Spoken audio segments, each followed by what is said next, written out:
नमस्कार, मेरा नाम है धारण। आप देख रहे हैं इंडिया इंटरनेशनल न्यूज और यह है मेरा खास कार्यक्रम जहां मैं आपको दिन की 3 सबसे बड़ी खबरें बताता हूं। पहले सुर्खियां सुन लीजिए। सरकारें जो 15 साल में नहीं कर पाई वो अब दावा कर रही हैं दोबारा चुनिए 2 साल में करके दिखाएंगे काम।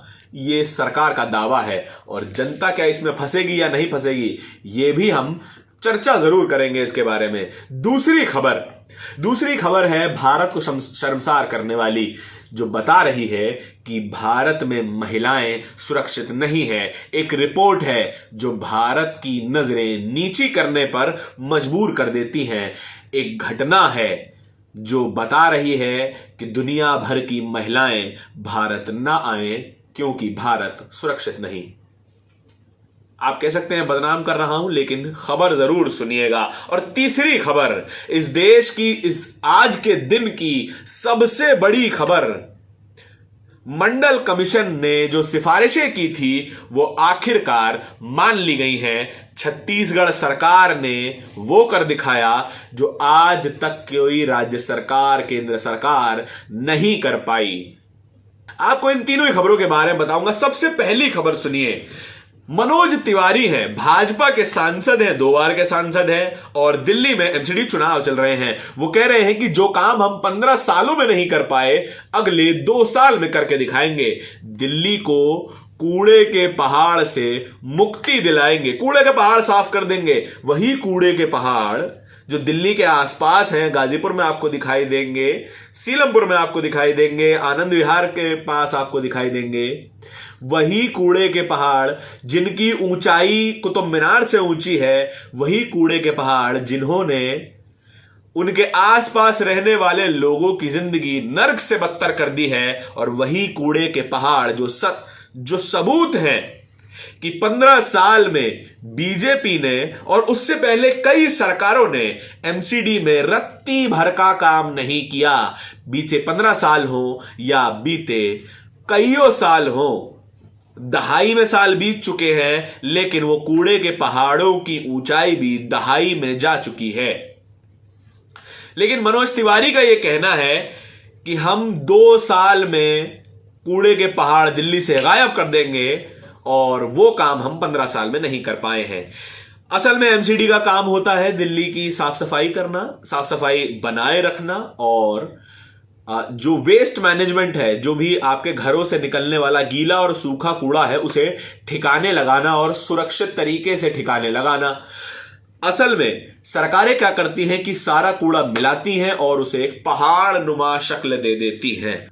कूड़े पे कूड़ा डलता जाता है लैंडफिल साइट्स में, गड्ढों से लैंडफिल साइट्स पहाड़ बन जाती हैं और अब आके इलेक्शन के समय पे ये बोलते हैं कि हम कूड़े के पहाड़ गायब कर देंगे। 15 साल में तो नहीं कर पाए, 2 साल और दीजिए। असल में वो 2 नहीं 5 साल और अतिरिक्त मांग रहे हैं। आप क्या देना चाहते हो कि 5 साल और बीजेपी को दिए जाए, और क्या आप इस बार परिवर्तन चाहते हो? ये बात मैं आपसे कमेंट सेक्शन में जानना चाहूंगा। लेकिन दूसरी खबर सुनिए। भारत को शर्मसार कर देने वाली यह खबर है, भारत की नजरें नीची कर देने वाली यह नजर है। भारत वही देश है जहां पर औरतों को देवी माना जाता है, उनके पैर छुए जाते हैं। कहा जाता है कि औरत के पैरों के नीचे जन्नत है। यह भी कहा जाता है कि लक्ष्मी का स्वरूप है औरतें, सरस्वती का स्वरूप है औरतें, अन्नपूर्णा का स्वरूप है औरतें। और यही वो भारत है जहां पर महिलाओं का, बच्चियों का, बेटियों का, बूढ़ी महिलाओं का, हमारी मां समान, दादी समान महिलाओं का बलात्कार होता है। हमारी बहन समान महिलाओं का जो है उन्हें दहेज के नाम पर प्रताड़ित किया जाता है, जला तक दिया जाता है। और वही ये भारत है जहां पर महिलाएं रात के 9-10 बजे के बाद किसी भी देश में, इस भारत के किसी भी शहर में आजादी से नहीं घूम सकती। वही ये भारत है जो बता रहा है, उसी की सरकार बता रही है, सरकारी एजेंसियां बता रही हैं कि एनसीआरबी की रिपोर्ट है अगस्त 2022 की। वो कह रही है कि 2020 के मुकाबले 2021 में महिलाओं के खिलाफ अपराध के मामले 15% बढ़ गए हैं। 2020 में ये मामले लगभग 3 लाख से ज्यादा थे और अब वे मामले लगभग 4 लाख से 4.5 लाख के बीच में है। 15% की इतनी विशाल वृद्धि उसी देश में हुई है जिस देश में नदियों को मां कहा जाता है, जिस देश में भारत को मां कहा जाता है, जिस देश में धरती को मां कहा जाता है। और ये तीनों ही माएं महिलाएं हैं और ये महिलाएं सुरक्षित नहीं हैं। आपकी यदि बेटी हो, बहन हो या आपकी पत्नी हो, गर्लफ्रेंड हो, क्या आप ये आश्वस्त हैं, इस बात से आश्वस्त हैं कि वे अगर बाहर जाएंगी तो वे सुरक्षित लौट आएंगी? मैं 100% ये बात कह सकता हूं कि ये आश्वासन आपके दिल में नहीं आ सकता और ये मैं आपकी आंखों में आंखें डालकर कह रहा हूं। ये क्योंकि ये आश्वासन मेरे पास भी नहीं है कि मेरी बहन यदि बाहर जाती है तो वो सुरक्षित आएगी कि नहीं। ये आश्वासन मेरे पास भी नहीं है। यदि आपको लगता है कि मैं इस देश को बदनाम करने की बातें कर रहा हूं तो बात आप जो समझना चाहे समझे, मैं सच बोल रहा हूं और सच के लिए कभी भी अपराध बोध नहीं होना चाहिए। ये बात दोबारा दोहराई क्यों जा रही है? असल में आपने कुछ वीडियोस देखे होंगे विदेशी महिला सैलानियों के जो भारत आई थी, भारत में घूम रही थी, उनके साथ बदसलूकी हुई। कोरिया की एक लाइव स्ट्रीमर है, वो भारत आई, मुंबई में वो घूम रही थी, लाइव स्ट्रीम कर रही थी, जिसको वॉक स्ट्रीमिंग कहा जाता है कि चलते हुए एक लाइव स्ट्रीम होती है। और उसी लाइव स्ट्रीम पर, उन्हीं की लाइव स्ट्रीम पर कुछ लड़के आते हैं, मुंबई के वो लड़के हैं, कुछ लड़के आते हैं, उनके साथ छेड़छाड़ की कोशिश करते हैं और उनके साथ बदसलूकी करने की कोशिश करते हैं। लेकिन एक बात की गनीमत है, उसी महिला को 2 और पुरुष मिलते हैं, 2 और लड़के मिलते हैं जो उस महिला को उन लड़कों से बचाते हैं, सुरक्षित उसके होटल छोड़ के आते हैं। और वो महिला ट्वीट भी करती है इस बारे में कि वो 2 पुरुष जिन्होंने मुझे पुरुषों से ही बचाया। उम्मीद आखिर इन जैसे पुरुषों के बदौलत ही बची हुई है कि अगर किसी की बहन, बेटी, मां, पत्नी, गर्लफ्रेंड बाहर हैं तो कुछ लोग हैं जो आज भी जिम्मेदार हैं, लेकिन ये लोग अपवाद हैं। आपको अगर मेरी बात गलत लगती है, सही लगती है, कमेंट सेक्शन में बताइएगा जरूर। और तीसरी खबर सुनिए। तीसरी खबर है ऐसी जो देश की दिन की सबसे बड़ी खबर है। छत्तीसगढ़ सरकार, इकलौती और सबसे पहली सरकार जिसने मंडल कमीशन की सिफारिशों को मान लिया है और उसके ऊपर प्रस्ताव पारित कर दिया है। अब छत्तीसगढ़ में 76% आरक्षण होगा। इंदिरा साहनी केस के कारण जो 50% की आरक्षण पर कैप लगाई गई थी वो ईडब्ल्यूएस आरक्षण केस में हट गई है। ईडब्ल्यूएस आरक्षण में सवर्ण आरक्षण, जो इकोनॉमिकल वीकर सेक्शन, जो कि जनरल कैटेगरी में आते हैं, उनको 10% आरक्षण देने की बात थी।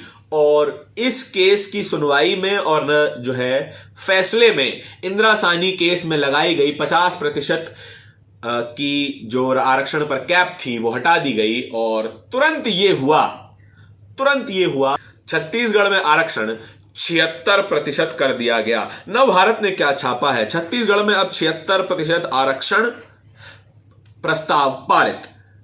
7 घंटे की लंबी चर्चा के बाद सर्वसम्मति से प्रस्ताव हुआ पारित। ऐसा जो है वो नव भारत लिख रहा है। और ये कोई आप हल्की बात नहीं कह सकते। 7 घंटे की लंबी चर्चा एक बड़ी चर्चा मायने रखती है।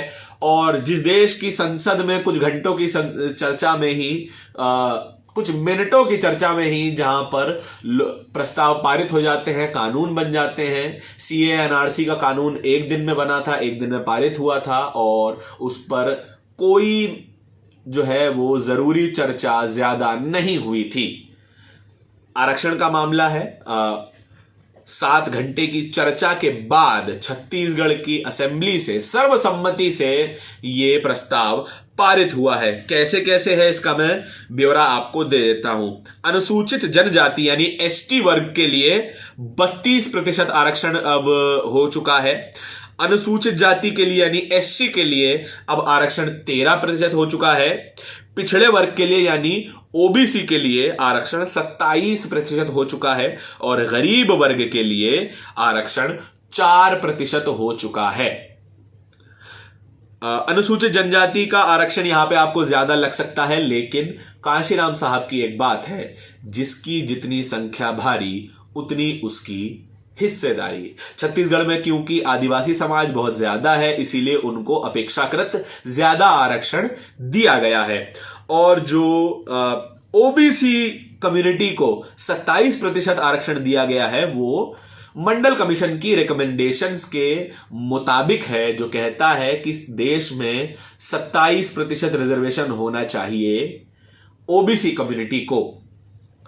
भूपेश बघेल ने यह काम कर दिखाया है और यह साबित किया है कि कांग्रेस महज सिंबॉलिज्म की राजनीति नहीं कर रही, महज बातों की राजनीति नहीं कर रही, वे उन लोगों को अपना हक भी दे रहे हैं जिनके वे हकदार हैं। सिर्फ आदिवासी राष्ट्रपति बना देने से, सिर्फ दलित राष्ट्रपति बना देने से, कुछ एक पद दे देने से सरकार अपनी जिम्मेदारियों से फारिग नहीं हो सकती। कांग्रेस ने अब वो रुख अपनाना शुरू कर दिया है कि हम सिर्फ और सिर्फ सिंबॉलिज्म की राजनीति नहीं करते, हमारे पास कुव्वत है वो फैसले लेने का कि हम जो है जिससे बड़ा मैसेज दे सकते हैं। दलित अध्यक्ष बनते हैं मल्लिकार्जुन खड़गे, कांग्रेस के दलित प्रदेश अध्यक्ष बनते हैं उत्तर प्रदेश के, और अब ऐसा फैसला आना, ऐसा प्रस्ताव पारित होना छत्तीसगढ़ की कांग्रेस सरकार के द्वारा, जहां पर आरक्षण अब 76% हो गया है। मंडल कमीशन की जो रिकमेंडेशन है वो मान ली गई है। आदिवासियों को इस वक्त छत्तीसगढ़ में सबसे ज्यादा रिजर्वेशन है, पूरे देश के मुकाबले सबसे ज्यादा रिजर्वेशन आदिवासियों को छत्तीसगढ़ में मिला है। आपके इस बारे में क्या विचार है, इन तीनों ही खबरों के बारे में? क्या मनोज तिवारी जो 15 साल में नहीं कर पाई उनकी पार्टी, क्या वो अब 2 साल में कर सकती है? क्या दिल्ली को कूड़े के पहाड़ों से निजात मिल सकता है क्या? और देश में आने वाली विदेशी पर्यटकों का क्या सुरक्षित रहना भारत में अब असंभव हो गया है? या फिर भूपेश बघेल की सरकार, जिसने 76% आरक्षण देकर ऐतिहासिक काम करा है, एक बहुत बड़े वर्ग को इससे फायदा मिलेगा, एजुकेशन इंस्टीट्यूशंस में एंट्री मिलेगी, नौकरियों में एंट्री मिलेगी और वो अपनी आर्थिक स्थिति, सामाजिक स्थिति सुधार पाएंगे। इन तीनों ही खबरों के बारे में आपके विचार मैं जानना चाहता हूं। कोई गलती हुई हो तो उसके लिए भी दरेरा देना ना भूलें। फूल हो या पत्थर फेंके जरूर। देखते रहिए इंडिया इंटरनेशनल न्यूज। धन्यवाद।